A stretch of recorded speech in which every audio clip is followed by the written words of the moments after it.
Welcome back to the Dusty Hat Recap Show for Week 2. Ohio State absolutely manhandles Grambling just like we all expected. Now, going into the game, I told you what I was looking to see was not so much are they going to win, because obviously they're going to. These two teams are nowhere near equal in terms of talent.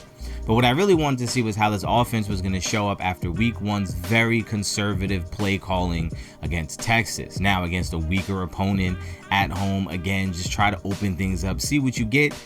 I gotta say, I liked what I saw. Not only did Julian Sayin show up and show out, and look, I'm not gonna harp on the numbers, although they were impressive. 18 of 19, 306 yards, 4 touchdowns. I mean, the one blemish of an interception, but you'll take it. 18 of 19 is incredibly impressive, and more impressive than the 18 of 19 was the passes were all dimes, dots. He was putting it in the right spot, right timing, right touch, right. It was so good to see. Now look, the 87-yard pass to Jeremiah Smith, as impressive as it was, as great as it was, what can you say? It's Grambling, honestly. Like, you can't really get too excited about things because the level of competition is so weak. I mean, if we're being honest with each other, yeah, this is kind of what we expected. It was good to see the offense show up and show out, push the ball downfield, be a little creative, show some motions. What I'm most encouraged by is this group of running backs.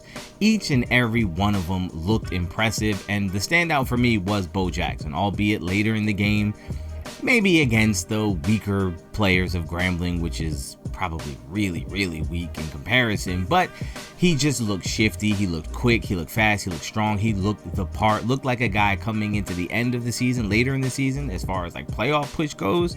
Seems like he could be a real weapon for them. But overall, I thought the running game looked great. I thought there were wide open lanes for guys to run through. The offensive line did what they had to do, and in this game, which is basically just a glorified scrimmage, they looked the part of the number 1 team in the country.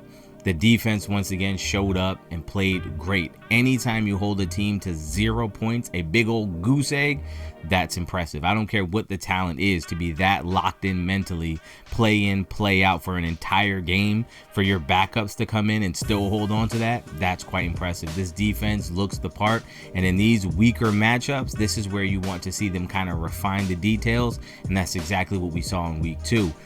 I have to say, my big joy that came from this game was seeing Lincoln Kienholz play.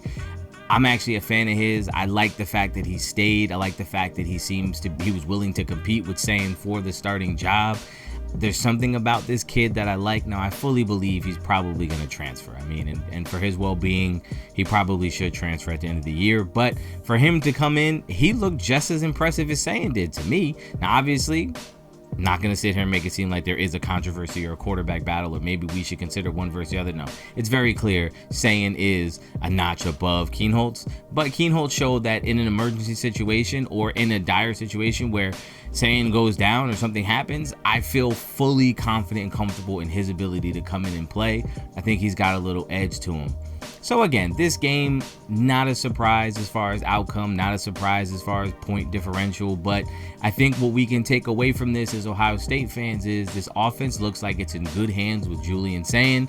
The weapons are there. The running game looks like it can do something, and we can all breathe a sigh of relief, because after Week 1, at least I know I was a little bit concerned about, is what we saw what we should expect, or is this possibly just like a conservative game plan? Now, as I said before, going forward against your other tough opponents, because it's going to get way tougher than Grambling, trust me, will they be able to keep this same energy, this same pace, this same play calling, aggressiveness?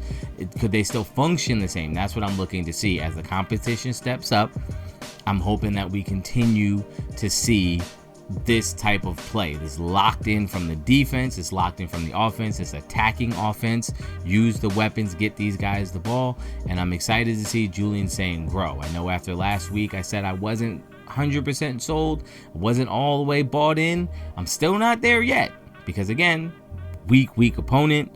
Of course you showed up and you showed out. But I am encouraged by his accuracy, I'm encouraged by his poise, and I'm encouraged by the fact that he seems to be a real student of the game. He spent a lot of time on that tablet on the sideline after every touchdown pass. I noticed that. Says a lot to me. Says this guy is seeking perfection, which is something I think is going to bode well for him down the line.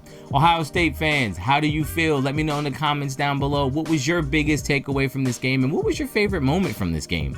Mine was seeing Lincoln Keenholz throw a touchdown pass. Good for that kid. I'm happy for him. He seems to really relish being a Buckeye. Let me know in the comments down below what you guys think, and I'll catch you guys next week.